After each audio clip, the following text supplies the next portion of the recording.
I want to talk about Purushottam Yoga. These verses are so nice.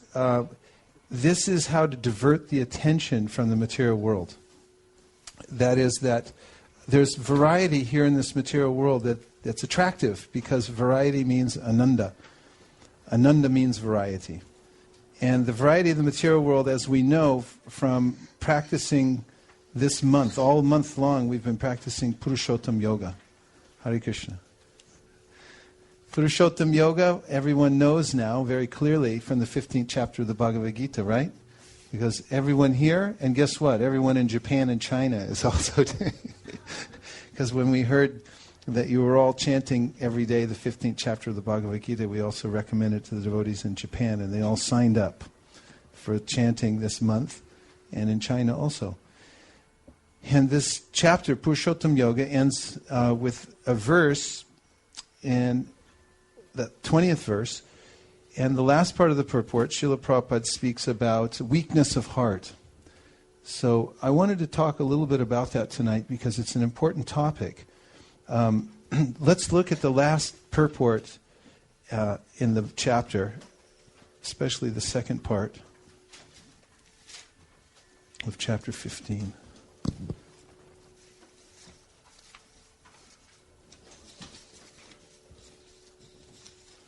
Page 653.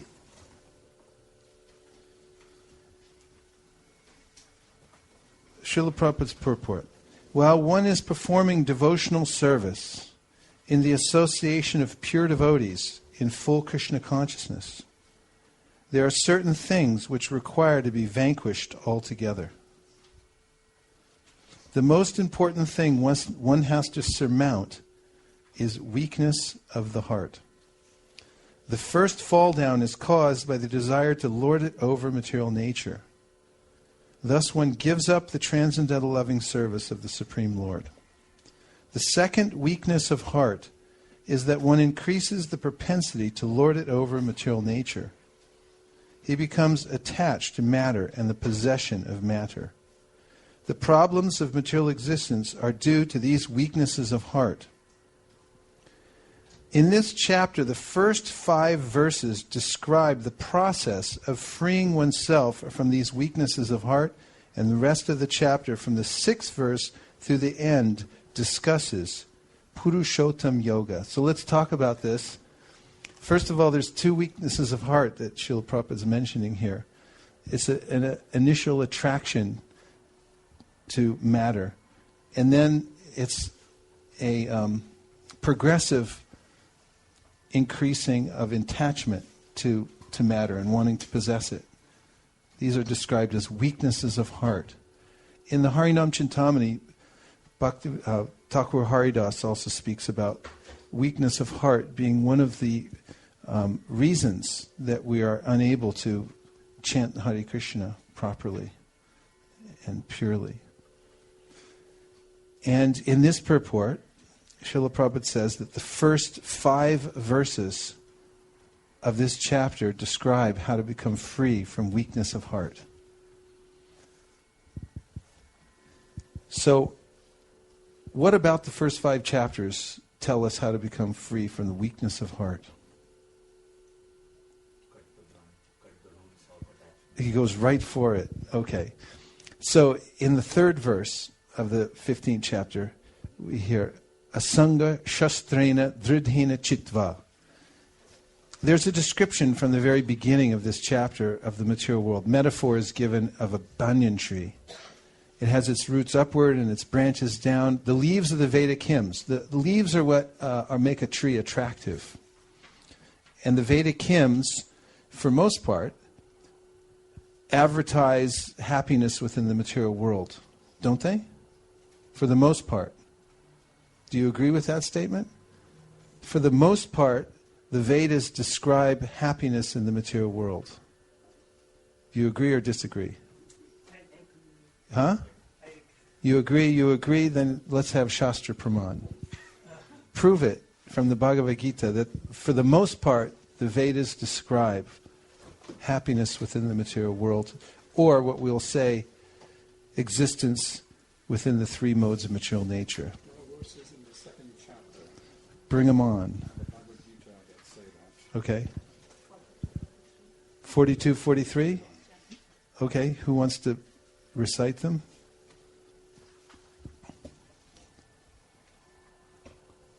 Microphone, you going for it, Rakshit? Yeah, I can go for it. Is that what we're looking for? Yes, in the second chapter, 42-43, the translation is, men of small knowledge are very much attached to the flowery words of the Vedas, which recommend various fruitive activities for elevation to heavenly planets, resultant good birth, power, and so forth. Being desirous of sense gratification and opulent life, they say that there is nothing more than this.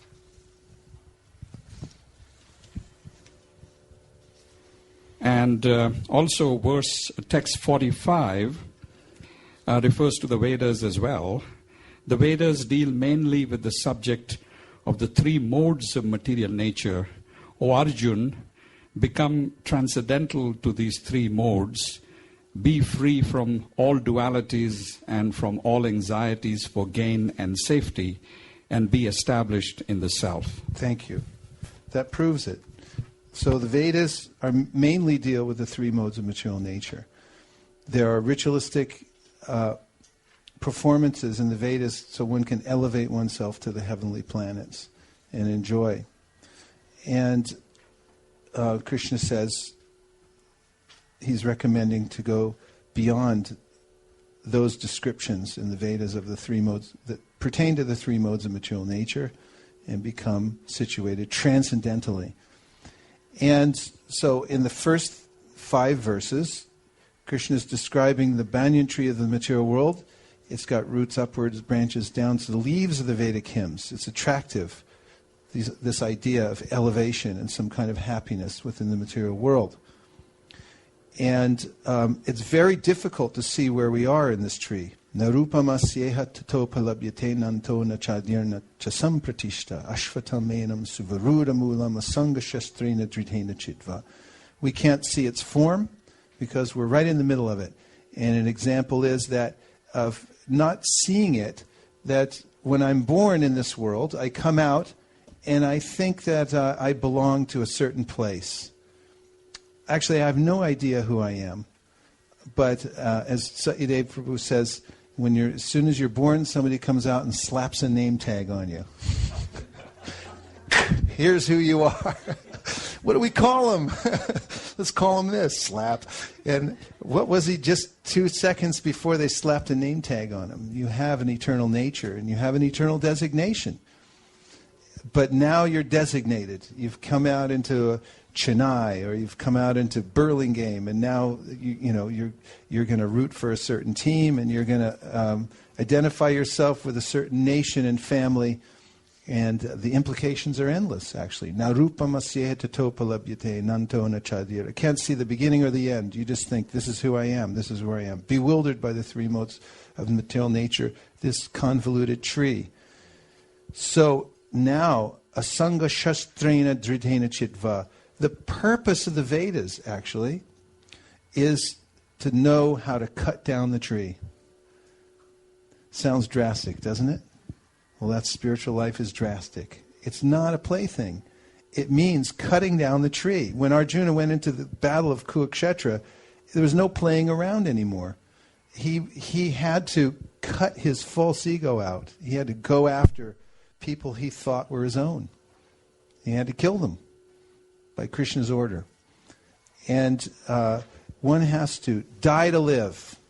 You have to die to live. Die, the material conception of life must die in order for me to live my spiritual life. Asanga shastrena dridhena, must be very determined. Chitva, you have to cut it down. You have to cut that down. How's it done? What's the process for cutting down the tree? What does Srila Prabhupada say in this context? What is the actual process? Let's get it down to one thing so we know how to do it. Yeah, Ashanga Shastrena Judhena Chitva, that's the topic. That's what we're talking about. Krishna says, Asanga. Asanga means what? It means detachment. Specifically, it means detachment from sense gratification and from the bodily conception of life. Shastrena means what?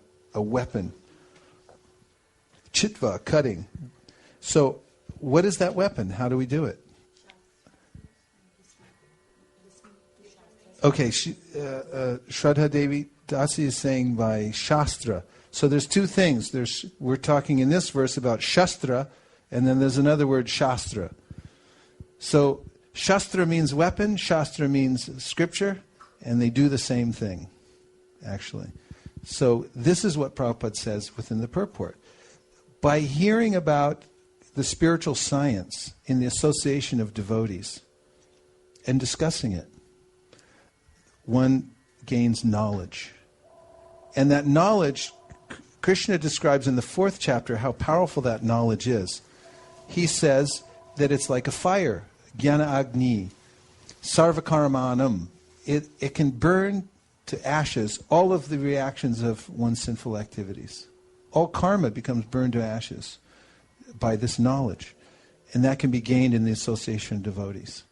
So this is the process for becoming extricated from the tree, for cutting it down, for cutting down the tree. That means to give full attention to the transcendental subject matter by hearing.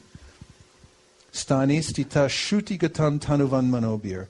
By hearing about Krishna in the association of devotees, then one cuts down the tree. Now there are other recommendations within the first 5 chapters for how to become free from the weaknesses of heart. There are processes recommended. And also, the very theme of the first 5 verses, that this material world is a reflection, are instructive as well about how we can become transferred to the spiritual world and give up the weakness of heart, which means attachment to the material world. So let's talk about that. Yes? That is in the 5th verse of that chapter, where Krishna is referring to that soul who has become free from illusion, one who is done with material lust in this universe, knows the eternal, and is ready to surrender to the Supreme Person without becoming bewildered. Because some people may have knowledge about surrendering, but they are bewildered to surrender. Here is a soul who is beyond that, ready to surrender. Such a person can reach the eternal kingdom. Rakshajariwal is absorbed in the Bhagavad Gita. That is evident. So this verse, nirmana moha jita sanga dosha, it starts off nirmana. Nirman means be free from false prestige. So this is a practice recommended by Sri Chaitanya Mahaprabhu himself. Where does he recommend it? Shikshashtakam? And where did you say? Okay, Shikshashtakam. What's the verse?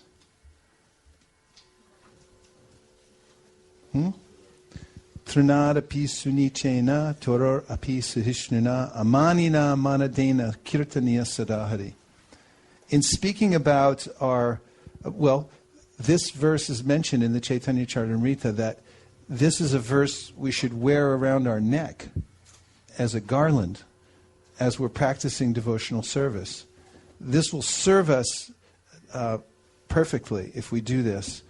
If we wear this verse around our neck, Trinadapi Sunichena, it means to be as humble as grass, as tolerant as a tree.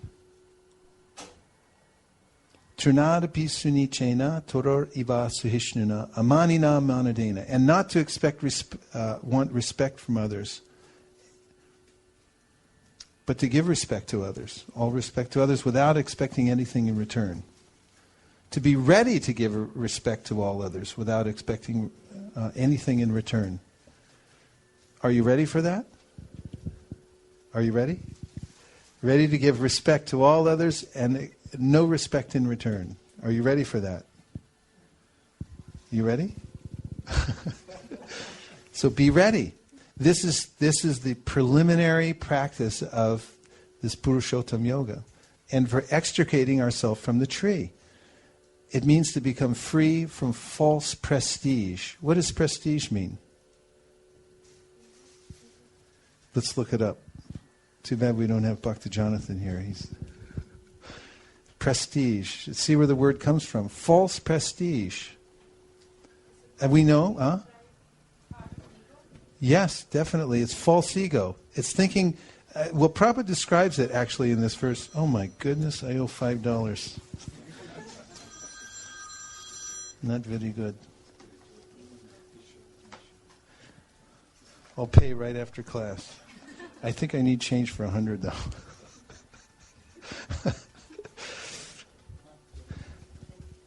Here's one of the most inspiring lines in this 15th chapter. As a matter of fact, when I was in New York City and I was going out to distribute books on the street, I was going out with one brahmachari who was very inspired, and we were reading this book when he picked me up from the airport on the way back to our Sankirtan spot. And we heard this one line, and we decided to use it when we were out distributing books. And actually, it's in the third. Okay, Srila Prabhupada says in the middle of the purport, when one is free from delusion caused by pride, he can begin the process of surrender. For one who is always expecting some honor in this material world, it is not possible to surrender to the Supreme Person. Pride is due to illusion. For although one, here's the line. For although one comes here, stays for a brief time, and then goes away, he has the foolish notion that he is the Lord of this world. So I come here for a short amount of time, and I just experienced this in traveling from one country to the next. Every place you go, you have to fill out all this paperwork to get into the border, and they're really serious about it too. They're really serious about it. They want to know where you're going, who you're with, what is the Hare Krishna, who you're with, and all about you. You know, your passport number, everything. So when you're going through the immigration and customs and everything like that, they look very carefully, and they're all official. They have uniforms, and you've entered in a new country. And when you think about it, really, it's just somebody arbitrarily divided it up. And in some places, if you look at the geographical map, you see the countries get divided over and over again because people fight over them, like Iraq. Online for a while, there was a map that would change colors to show how many different regimes had controlled Iraq over the years. They were kind of showing how ridiculous it was for America to think they could go in there and control something. And it would change colors according to who owned it at a certain time. So this idea of coming into this world and that I own this property. There's a song, actually, that we used to sing when I was a kid. My mom taught it to me about America. This land is your land. This land is my land. From the redwood shores. There's a whole song about how this is my land, you know. And of course, in school they made us sing America the Beautiful. America the Beautiful. Do, do, do. There's all these songs about one's homeland. I'm sure you've heard some from your own homeland too. And everyone gets all teary-eyed when they come up. You know, at the Olympics, when the flag goes up for the Canadian who just won the gold medal, everyone cries, there's my flag, there's my country. But as Prabhupada points out about America, you know, we just stole this from the Indians about 200 years ago. Through genocide, we came in and killed everyone and took what they already were sitting on. It was their land. Now it's my land. This is false prestige. I come in for a while, now I think this is mine. And I come into this, I'm born out of a certain womb, and I think this is my family. These are all my things, but they have to be taken back. So one of the practices of Purushottam Yoga is nirman. Nirman means that I'm free from false prestige. This is a practice. One must practice this. Trinadapi sunichena toror iva suhishnuna. To be just like a tree, tolerant. A tree tolerates so many things. It can be cut down, chopped up. Dogs come and urinate on it, whatever. It just stands there and it tolerates. So nirmana. And nirmana moha. One must become free from illusion. Jitta sangha dosha, and free from false association. Actually, Chaitanya Mahaprabhu, when asked, what is a Vaishnava, said, asanga, he said, asatsanga tyag, one who gives up false association. Jitta sangha dosha, so we have to become free from false association. And adhyatma nitya vinivrittikama. Adhyatma means that one should be meditating on the supersoul. We should be aware that we're not the body, and actually that the supersoul is the ultimate controller of everything. I'm not. I'm simply swimming in an ocean of the material world. Adhyatma nitya vinivrittikama. And vinivrittikama means that I've turned away from lust. So this is a big deal, because the material world goes on as a result of lust, attraction for the sense objects, asat trishna, or things that are asat. They're not permanent, but I have trishna, I have a thirst for them, so there's kama. So how does the description of the banyan tree free us from this attraction or lust for the material world? Any comment? And how to transfer ourselves toward the reality. Microphone. Just the structure of the banyan tree, it is so complex, with roots going up and down, branches going up and down. So that talks about the entanglement into the material world. So when you look at that mess, it rather try to stay away from that mess. Well, you can try to stay away from that mess, but it's not easy, is it? No. Because what else do you have? And now this comes to the point. Knowing that the material world, the banyan tree of the material world is a mess, and that it's entangling, having that knowledge is very important. But now, how do you transfer? Where do you transfer your intelligence? Where do you transfer your concentration, your intention? To Krishna. And where does it say that? In the first 5 verses of the 15th chapter. Yes, that's it. Say it. Tatah padam tat parimargitavyam yasmin gata na nivartanti bhuya tameva chadyam purusham prapadye yatah pravrittir prashruta purani. Thereafter, one must seek that place from which, having gone, one never returns, and there surrender to that Supreme Personality of Godhead, from whom everything began and from whom everything has extended since time immemorial. So we're turning away from the banyan tree of the material world because we understand that it's a reflection. But we have to have something to turn toward. We have to turn toward the substance, the reality, what's the spiritual world. Interesting verse, most of you know from reciting the verses we do as an addition to the Mangalacharna on Saturday mornings. Yuvatinam yata yuni, yunam cha yuvatau yata. Mano biramate tadvan, mano me ramatam tvayi. Rupa Goswami said, just the way the minds of young girls are attracted to young boys spontaneously, let my mind be attracted to you, Krishna, in the same way. The reflection is this idea. A boy is attracted to a young girl is attracted to a young boy spontaneously, out of habit. This is what goes on in the material world perpetually. It's attraction for the opposite sex, which makes everything move. Pumsa striya maituni bhavamitam tayomrito hridaya grantamahu ato griyakshetra satapta vitar janasya moho yamahamameti. This leads to the illusion, to the entanglement in the tree of the material world, isn't it? So Rupa Goswami is saying, Hare Krishna.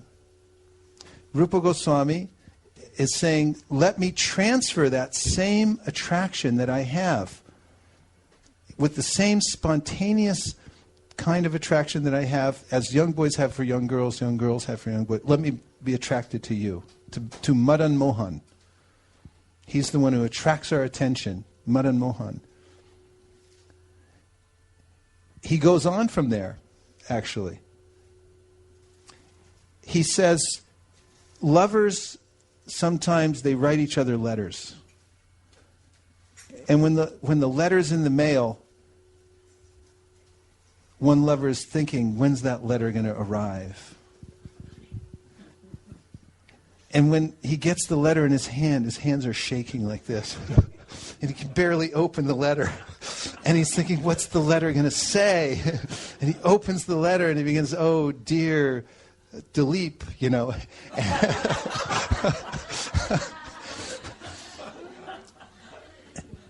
And, you know, he's perspiring, and his hairs are standing on end, reading this love letter. So Rupa Goswami says, let the same emotions come to me when reading the Shastra. When I hold the Srimad Bhagavatam in my hand, please let me have those same feelings as a lover would reading a love letter. And this is in full-blown love for God. Chaitanya Mahaprabhu didn't have a Bhagavatam. They didn't let him have it, because the copy he had was ruined from tears pouring from his eyes constantly. You look at it, it was washed away. It was all written by hand, and then he cried so much he couldn't keep it. Gadadhar Pandit would read it to him, the Bhagavatam. But Mahaprabhu, when he touched the Bhagavatam, he would feel that same ecstasy. And Rupa Goswami says that for a family man or woman, the sounds of the household, the children laughing, crying, all the relatives arguing, discussing all kinds of topics, who won the cricket match, how much money we have in the bank, all these things, it's like the chirping of birds. And for the person conditioned by the tree of the material life, he thinks this is very nice. This sound is very beautiful. It's my family. You see all the time. So absorbed. So he said, in the same way, let my mind be attracted to the holy names. With that same feeling that this is satisfying, this is home, hearing the sound of the holy names. So the reality is there. This is apparent from the Bhagavad Gita. Krishna is saying the reality is there in the spiritual world. The same variety, the same spontaneous love and attraction. But here it's perverted reflection. And if you don't know that, then you're just going to go on perpetually. That's why it's called avyayam. In the first verse, urdhva mulam adashakam. Ashvatam prahur avyayam. It's called eternal. And that means that, first of all, ashvata, the ashvata tree, it means this shvata, it means tomorrow. And ashvata means there's no tomorrow. It won't be here very long. For the devotees, it means this banyan tree won't be here very long because they're going back to Godhead. They're leaving it behind. They're going to cut down the tree and leave this place. Nothing left here. And for the materialists, it means that when they end this life, everything they accumulated is going to be left behind. The tree they've cultivated in this life, they don't get to keep it. They'll end up in the next life, back in the banyan tree, starting in a new situation. Yes?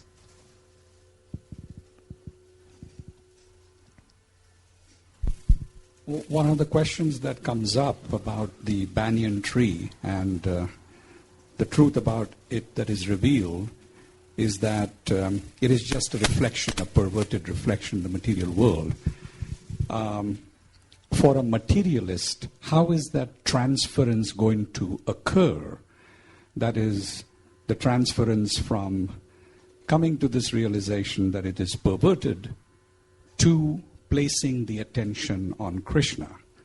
Because that again is a leap from realizing the material tree is false and then knowing that what has to be done really is meditate on Krishna, focus on Krishna. It would seem that for a materialist there would be that step to take. And that transition would have to occur. For the devotee, he's already in knowledge, he's in association. But we are also addressing to the materialists that this is what needs to occur. So it would seem that the materialist would have to be led in some way, or would have to come into contact with devotees, or have to come into knowledge to be able to take that step. Prasadam. They have to get prasadam. Yeah, that's the first step. When people get prasadam and they taste it and they experience that this is different, and it's not something that they grasp with their intelligence, but they'll feel this alternative. Krishna consciousness is experiential, actually. When people come into the environment where there's prasadam, where's the holy names, and there's some nice philosophy, they experience something. They experience a change of heart. And it's not an intellectual exercise, but Krishna actually helps from within the heart. And it works everywhere. Doesn't matter where you go in the world, it always works. You have the holy name, and you make it as nice as possible. The holy name, prasadam, and a little philosophy. And then people don't want to leave. They don't want to go home. They get a higher taste. They feel that they've got something. They're not sure what it is yet, but they want to come back for more. And that's how Krishna consciousness spreads. It spreads because it is superior. And you can experience it for yourself.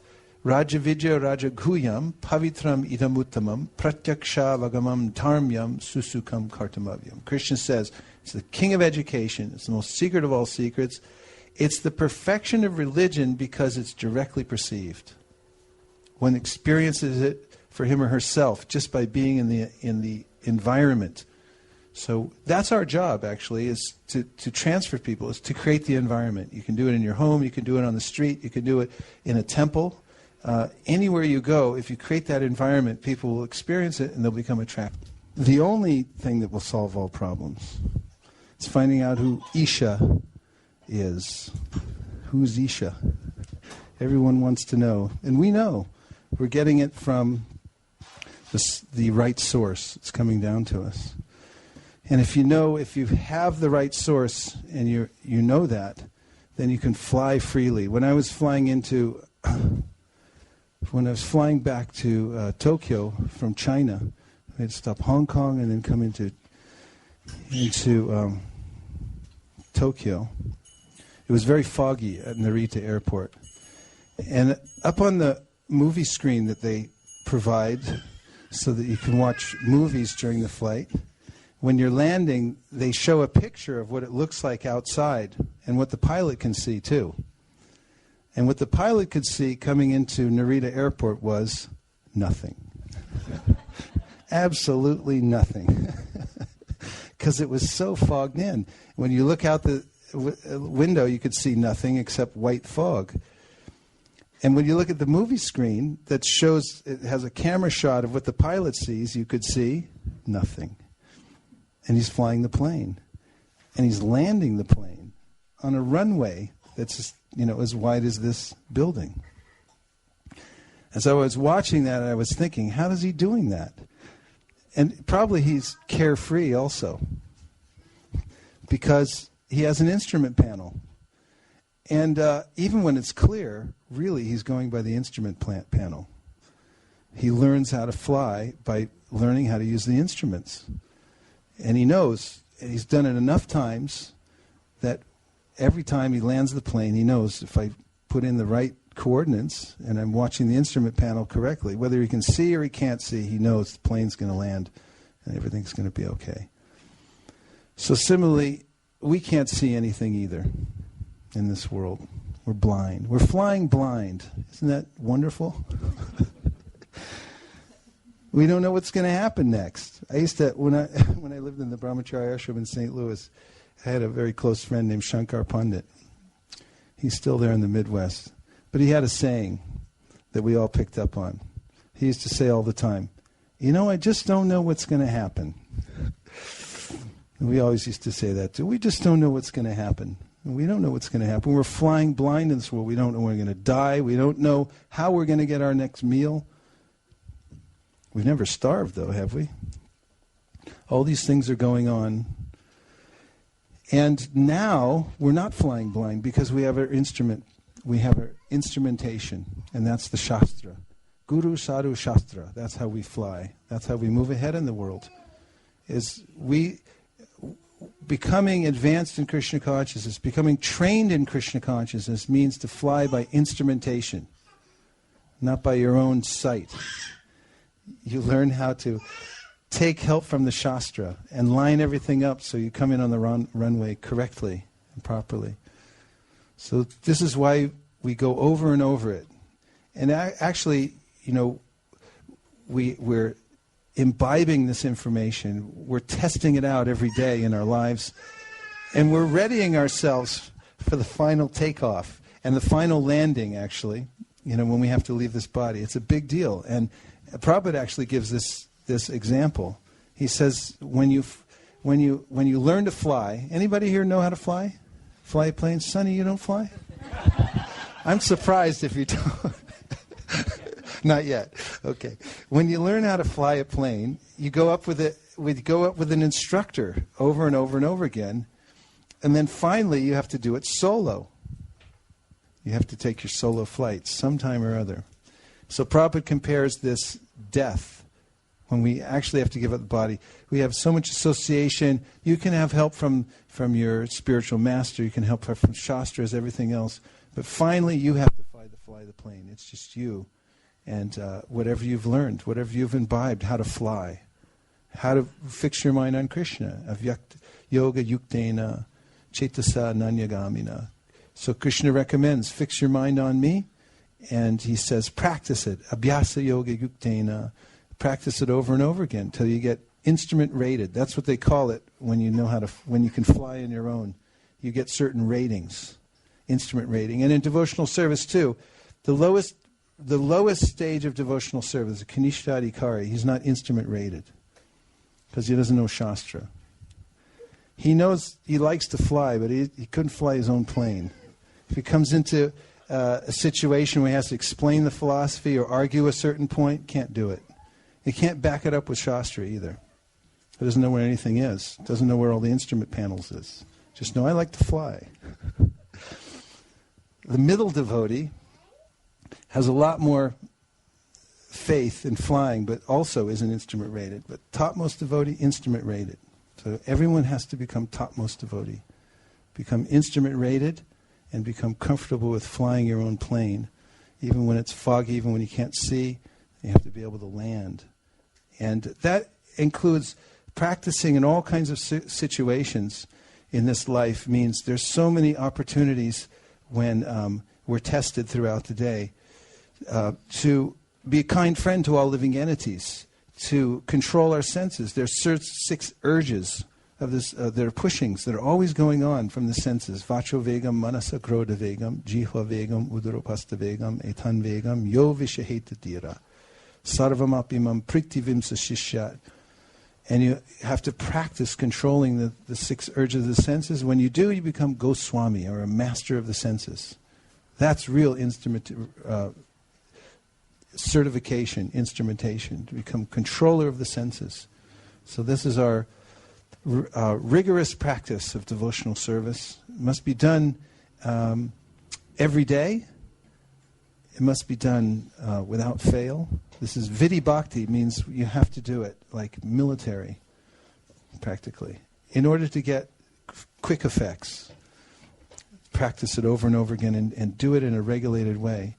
And then gradually, then there's a natural competence that comes.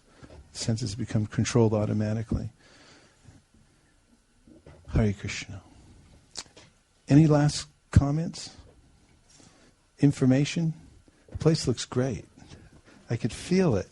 And I'd like to especially, there's so many new things happening, not the least of which is Deepak coming back here. He went away and came back, and it's all of a sudden he's doing so many things, transforming the place. Thank you. Hare Krishna. And we have this, I noticed on the board, I haven't even had time to look at it, but it's full of information and very inspiring. And I saw the blog. Anybody seen the ISV blog? I guess I just got a preview of it last night. It's beautiful. There's such a nice picture of Shishi Radha Madan Mohan on the outside. I wanted to send it out to everybody so they could just see the picture. It was so nice.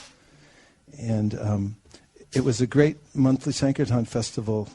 I heard the news through the internet that all the goals were met.